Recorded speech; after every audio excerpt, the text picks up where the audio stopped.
Akiaria hindi ya kuhingura supermarket imwe tauni-ini ya Kiambu, muikariri giti wa aria mendagia indo matuka-ini manene Kimani wa Rugendo augite ati hari bata nduka nene kwendagia indo iria ithondekeirwo guku bururi-ini.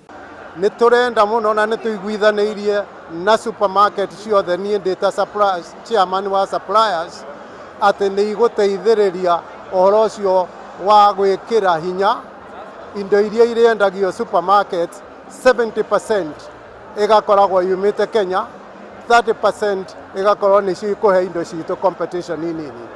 Uhoro wigie magoti manene maria matanyitwo kuongererwo hari indo ta iria, maai na juice ukimenererio na njira nene. Igoti o riothe rikoragwo rikihinyiriria muguri tondu ritwaragwo kwi muguri.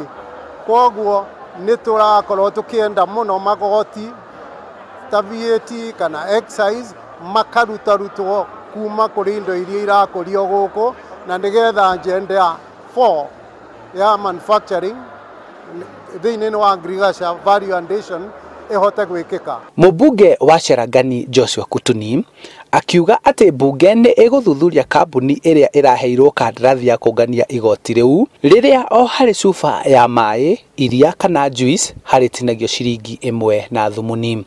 The issue that is before the House today, Public Investment Committee, is the entire tender process, because this company is going to collect 40 million in a day. And we are being told that this money is going to be remitted to another company, not in Kenya, but in another country. So this is a direct conduit to swindle public money. Undu uria uri na kiriga ni uria ruhonge rwa KRA ruheanite kandarathi hari kambuni ingi kungania igoti riri.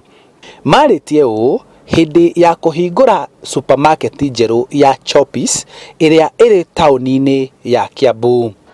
Hindi ciothe thirikari ingiongerera igoti hari indo iria ikoragwo igithondekerwo guku bururi-ini, mundu uria ukoragwo agikuithio murigo ucio ni muguri uria uguka nduka-ini na gukora thogora wa indo icio uri muongerere. Handu-ini ha Inoro TV kuma tauni-ini ya Kiambu, kaunti-ini ya Kiambu, njitagwo Ciao wa Kariuki.